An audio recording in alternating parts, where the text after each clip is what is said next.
These 3 disturbing Skinwalker horror stories are inspired by real events. First, 2 brothers are paralyzed with terror when a creature outside their tent mimics their mother's voice to lure them out into the dark. Next, a security guard watches a shocking nightmare unfold on camera as a coyote breaks its own bones to stand up like a man. And finally, a lonely drive on Route 491 turns into a fight for survival against a shape-shifting hitchhiker. You'll want to stick around for the final story, because the muddy, 6-fingered handprints found on the inside of her window prove she was never truly safe.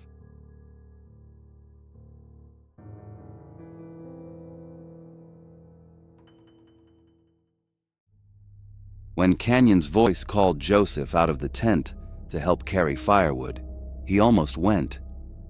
Until the real Canyon clamped a hand over his mouth from the shadows behind him and whispered, "That's not me," leaving both brothers trapped while they listened to their own voices screaming outside for the next 6 hours.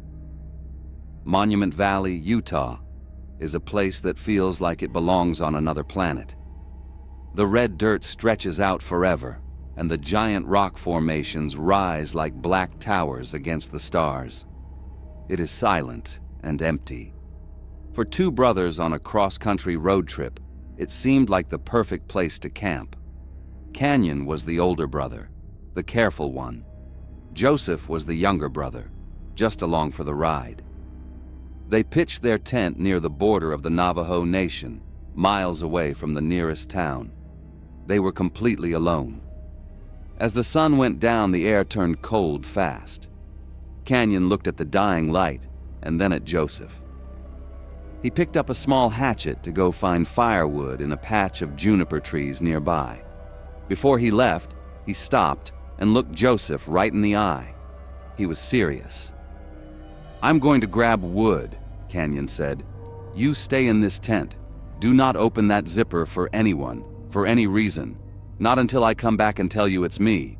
Do you understand?" Joseph nodded. He watched his brother walk away into the shadows of the trees. He crawled inside the small tent and pulled the zipper all the way down. The sound of the zipper closing felt loud in the quiet desert.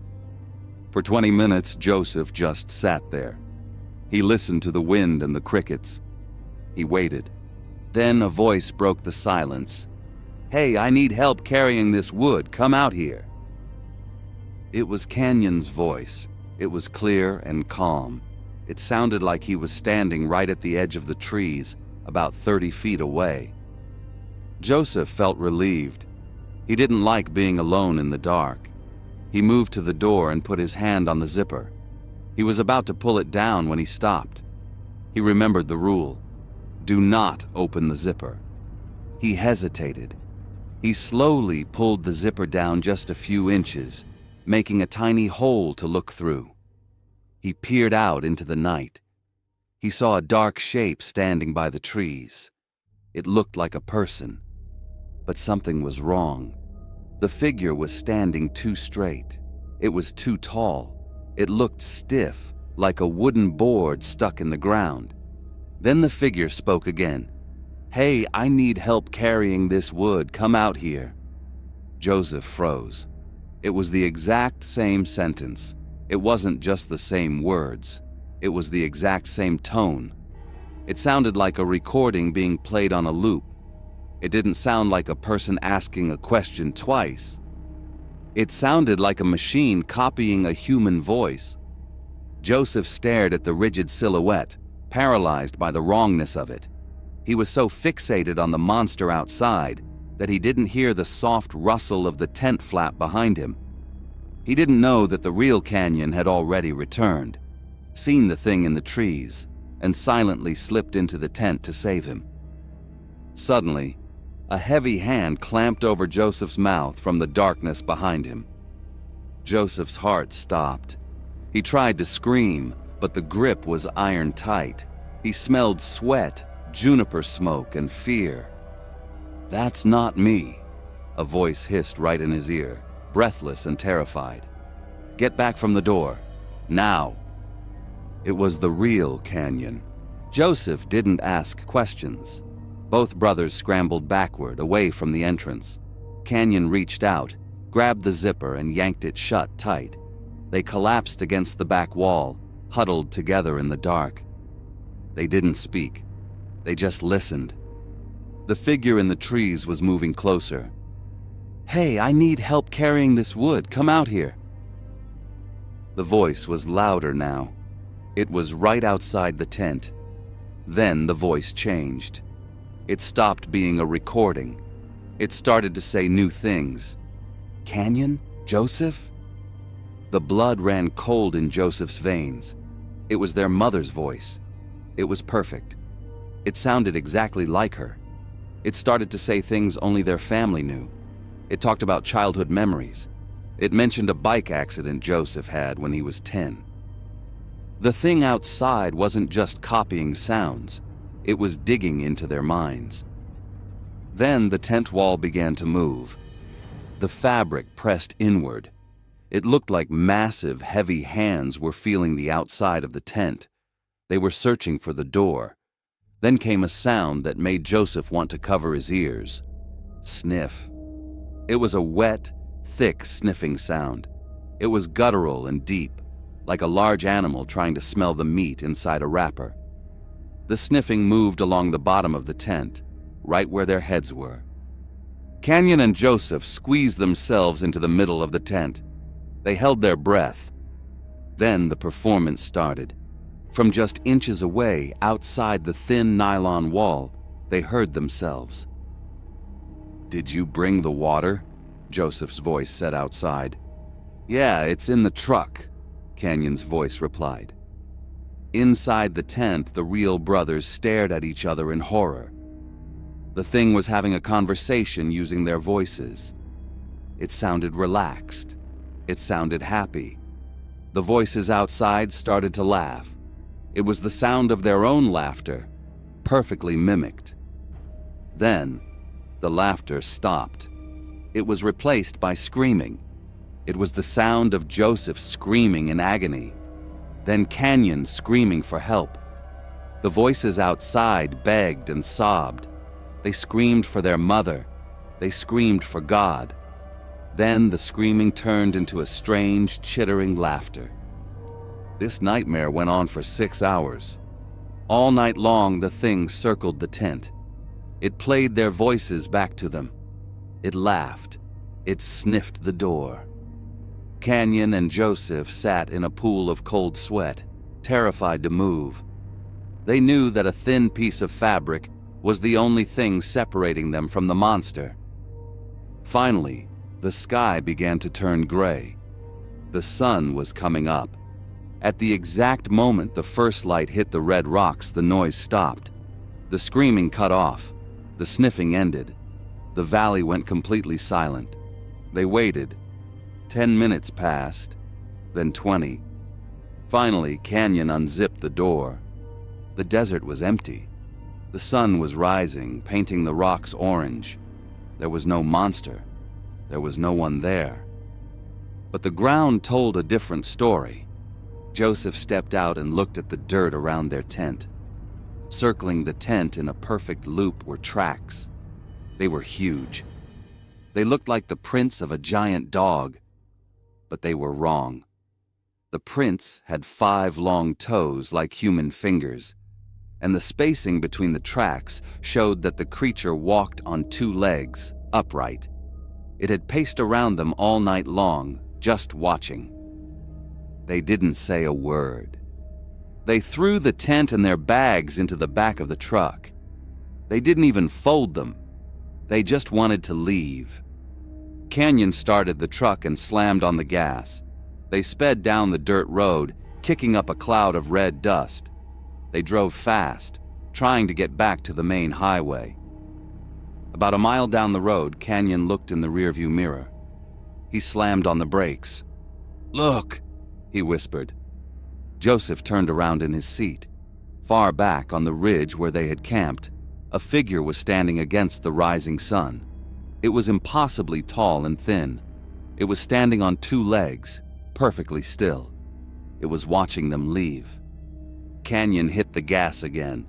He drove until they were hundreds of miles away. They survived the night, but the silence of the desert stayed with them. Now, whenever Joseph hears his brother call his name from the other room, he waits. He listens closely to the tone. He wonders if it's really him, or if it's just something playing a recording, waiting for him to open the door.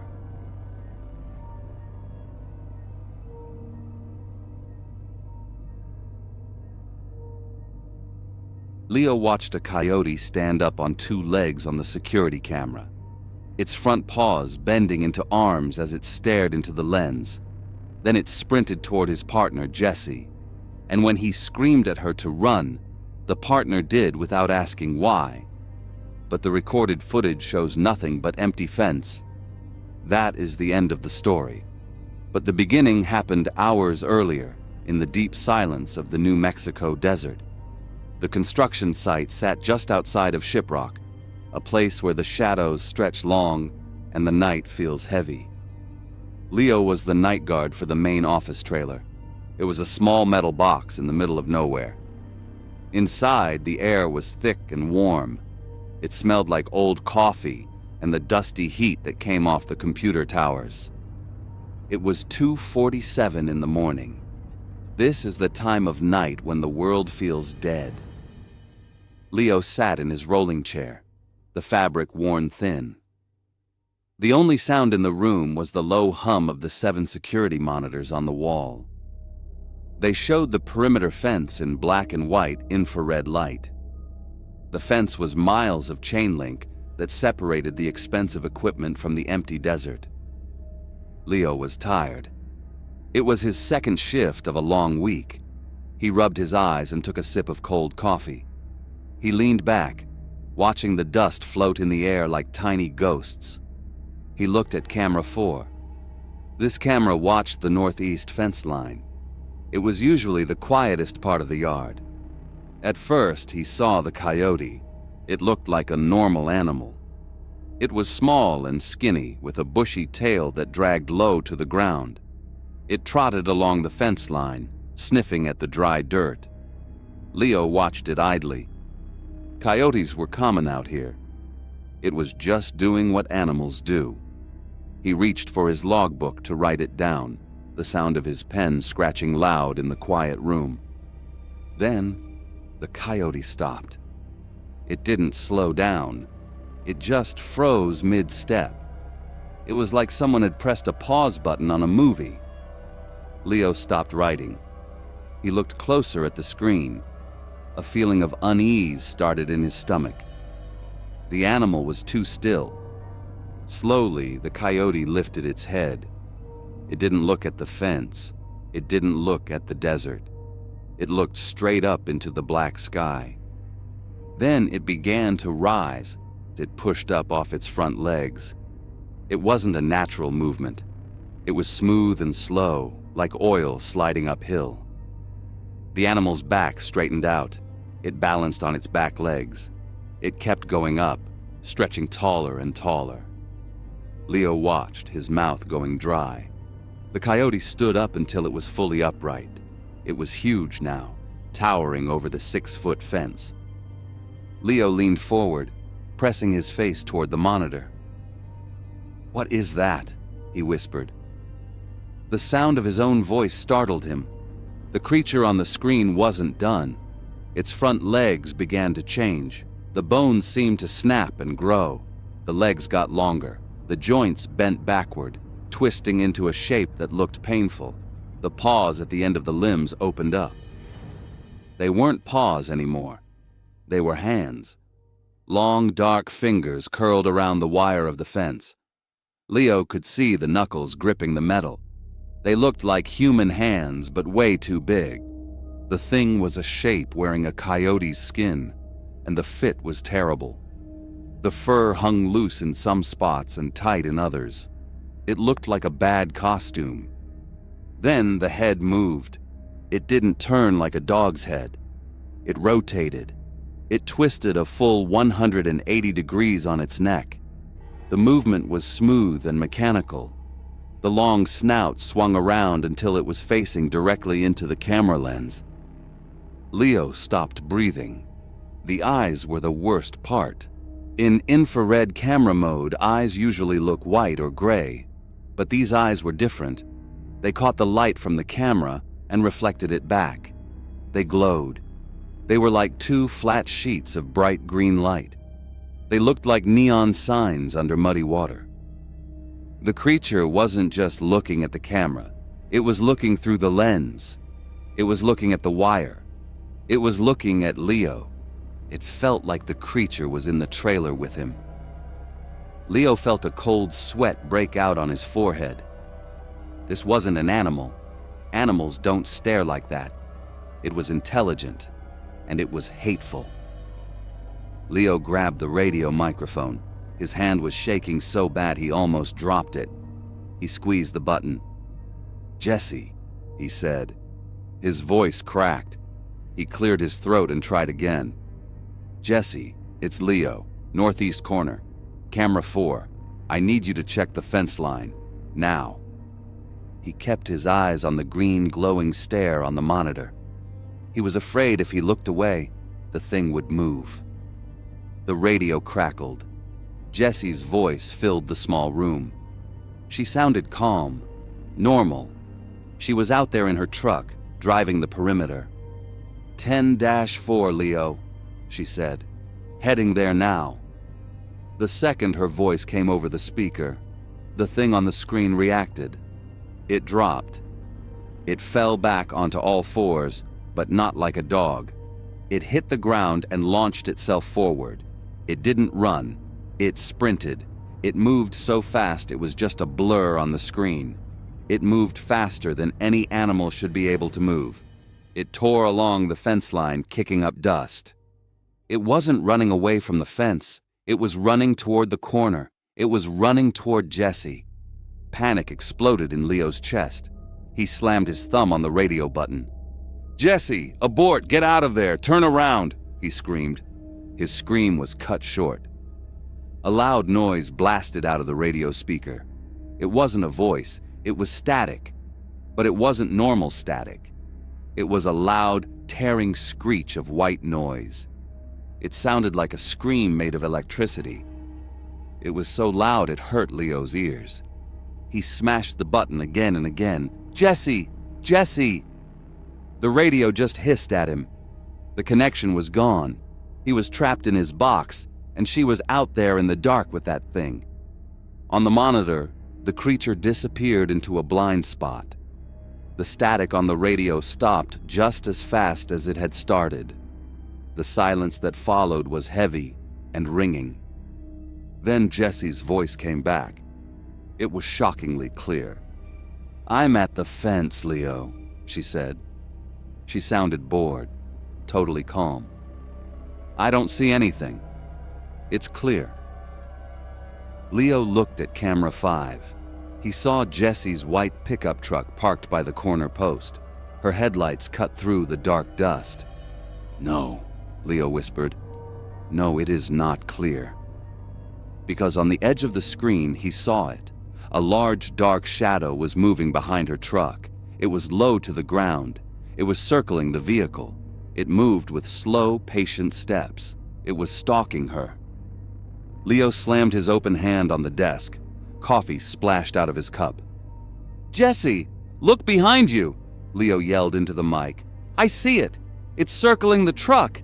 Get in your truck now, Jesse!" On the screen, the shadow moved closer to her driver's side door. It was cutting off her escape. Jesse's voice came back over the radio. It made Leo's blood turn to ice. She sounded too peaceful, too flat.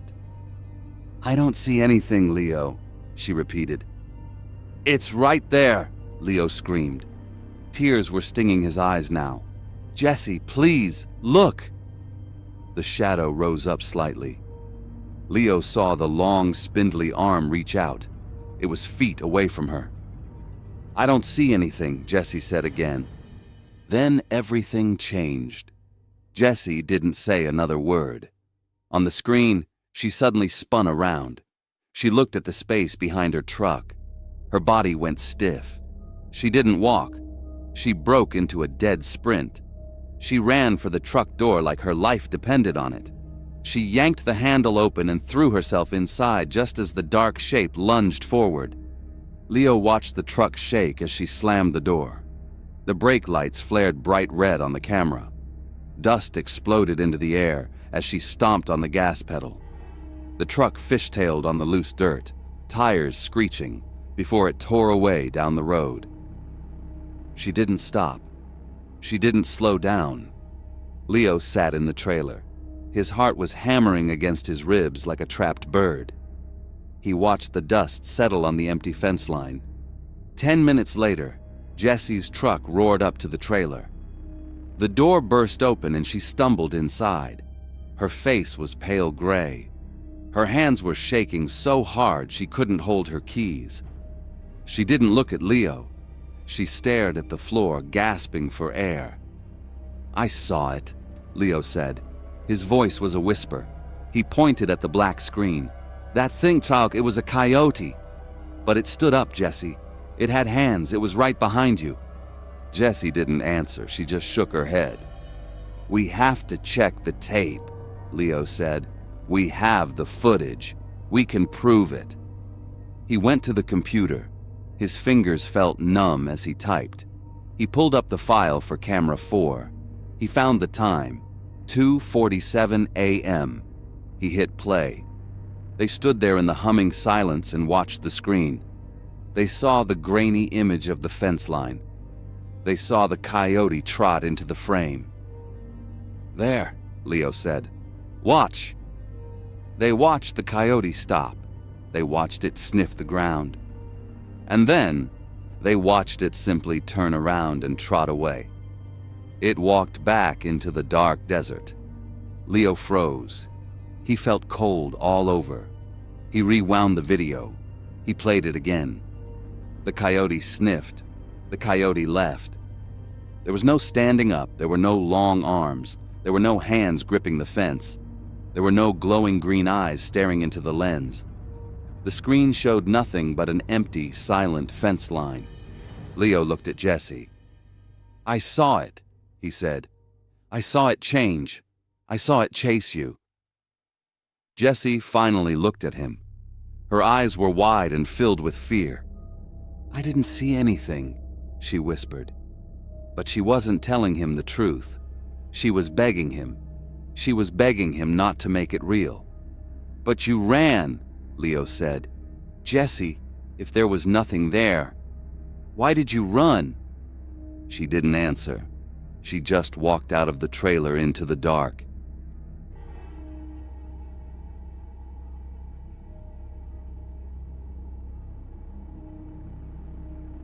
Driving south out of Cortez, Colorado, feels less like a road trip and more like you're falling off the edge of the map. It was late, pushing past 11 at night, and Tara was fighting a losing battle against the kind of exhaustion that sits heavy in your bones. You know the feeling. It's that point where the white lines on the asphalt start to blur together and your eyelids feel like they've got lead weights taped to them. She had been behind the wheel for hours, and the heater was blasting just enough to make the cab of her SUV feel stuffy and stale. Route 491 isn't a road you want to be on when your focus starts slipping. People around here used to call it Route 666 before the state changed the signs, thinking a new number would change the luck. It didn't. It's just miles of red dust, scrub brush, and emptiness cutting right through the Navajo Nation. There are no streetlights out there. When the moon is hidden, the blackness outside the window is absolute. It presses against the glass. Tara was just trying to get home. She had the radio off because the static was annoying, so the only sound was the tires singing on the pavement and the engine working away under the hood. She was alone, mile after mile of nothing but high beams cutting a hole in the dark. Then she saw it. 50 yards up, caught in the reach of her headlights, was a person. It wasn't a broken-down motorist waving a flashlight or some kid looking for trouble. It was an old woman. She was standing right on the gravel shoulder, motionless, like she had grown out of the ground. She was wearing traditional Navajo dress, heavy, dark skirts and layers of fabric that looked ancient and dusty. Her arm was out, thumb up, hitching a ride in the middle of a freezing night with absolutely nothing around for 20 miles in any direction. Tara's foot hovered over the brake pedal. Every instinct she had was screaming at her to keep that gas pedal pinned to the floor. You don't pick up strangers on 491. That's the first rule of driving out here. But then she looked at the temperature gauge on the dash, 28 degrees. And she looked at that woman again. She looked frail. She looked like someone's grandmother who had gotten confused and wandered away from home. Pity is a funny thing. It'll make you do things that your gut tells you are stupid. Tara let off the gas. The SUV slowed down, the gravel crunching loud and harsh under the tires as she pulled onto the shoulder. She stopped about 50 yards past the woman, leaving the engine running. She hit the unlock button. The heavy clack of the locks echoed in the quiet cab. She watched in the rearview mirror, expecting the woman to open the back door. That's just standard procedure. You don't let a stranger sit next to you. But the back door didn't open. Instead, the passenger door handle clicked. The door swung wide and the dome light flickered on. The woman climbed into the front seat. She moved slow, heavy, like gravity was pulling on her harder than it did on regular people. She settled into the seat, the springs creaking under her weight, and pulled the door shut. Bang! The sound of the door closing sealed the cab, and instantly the air changed. It wasn't just that another person was in the car. It was the smell. It hit Tara like a physical slap. It was thick and nasty, a mix of wet dog fur that's been left out in the rain too long, and the sharp, biting scent of burnt sage. It stuck in the back of Tara's throat. It was the kind of smell that makes your hair stand up, because your body recognizes it as something wrong before your brain even catches up. "Going far?" Tara asked. Her voice sounded thin, too loud in the small space. The woman didn't answer. She didn't even look over. She just stared straight ahead through the windshield at the stretch of headlights on the road. Tara pulled the car back onto the highway, her hands gripping the wheel tight enough to turn her knuckles white. The car felt heavier now, sluggish, like it was dragging something behind it. She tried again. "I've got water if you need it, or I can crank the heat up." Nothing. Not a grunt, not a nod, just silence. It wasn't a peaceful silence either. It was heavy. It felt like the air pressure in the car had dropped. The only noise was the wind rushing over the roof and the steady whine of the tires. 10 minutes dragged by. Then 15. Tara was starting to sweat despite the cold outside. She kept stealing glances out of the corner of her eye. The woman sat perfectly still, hands folded in her lap. Tara looked down at those hands, and that's when her stomach dropped right through the floorboards. The hands were wrong. They looked like human hands at first glance, but the proportions were all off. The fingers were too long, like they had an extra knuckle in them. And the fingernails weren't normal nails. They were thick, yellow, and curved down over the tips of the fingers. They looked like claws. They looked like something you'd see on a badger, not an old lady. Tara's heart started hammering against her ribs like a trapped bird. She stared at the road, her mind racing, trying to come up with a plan. Next gas station, she thought. I'll pull over at the next station and tell her to get out. Or I'll just run. And then the passenger spoke. "You shouldn't have stopped." It wasn't an old woman's voice. It wasn't frail or weak. It was a young man's voice, deep, smooth, and mocking. It cut through the cab like a knife. Tara slammed on the brakes. She didn't think about it. Her body just reacted. The seatbelt locked hard across her chest, knocking the wind out of her. The SUV skidded on the asphalt, tires screaming, before coming to a dead stop in the middle of the highway. The engine was still idling. The headlights were still cutting into the dark, but inside the car, the world had tilted off its axis. Tara turned her head slowly to look at the passenger. The green glow from the dashboard lights washed over the figure. The face was changing. It was like looking at a reflection in a funhouse mirror that was slowly melting. The eyes were drifting apart, moving to the sides of the head. They were black, shining like oil, with no whites in them at all. The mouth was stretching, pulling back into a grin that was way too wide for a human skull. Then came a sound that Tara would never forget as long as she lived. Crack. It was a wet, snapping sound, like a tree branch breaking inside a bag of meat. The woman didn't turn her body. She didn't shift her shoulders. She just turned her head. She twisted her neck around a full 180 degrees until she was looking backward, out the rear window, at the road behind them. "Get out!" Tara screamed. It wasn't a request. It was pure panic tearing out of her throat. The thing didn't leave. It laughed, and the laugh was worse than the voice. It wasn't one person laughing. It was a crowd. A child's high-pitched giggle mixed with a deep guttural roar and a dry, rattling wheeze. It was a chaotic mess of noise coming from one throat. The passenger door flew open. The thing scrambled out, but it didn't step out like a person. It flowed out, jerky and unnatural.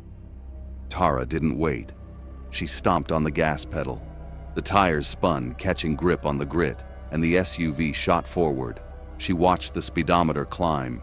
40, 50, 60. The engine was roaring, straining as she pushed it to the limit.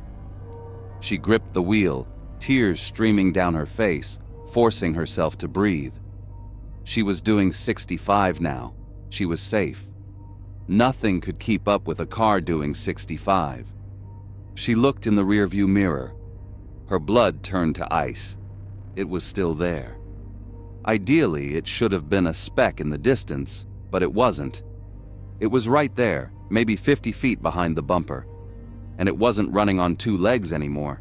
It was down on all fours, hands and feet hitting the pavement in a gallop. That heavy skirt was flapping wildly in the wind, revealing limbs that moved in a blur of motion. It was pacing her. It wasn't even breathing hard.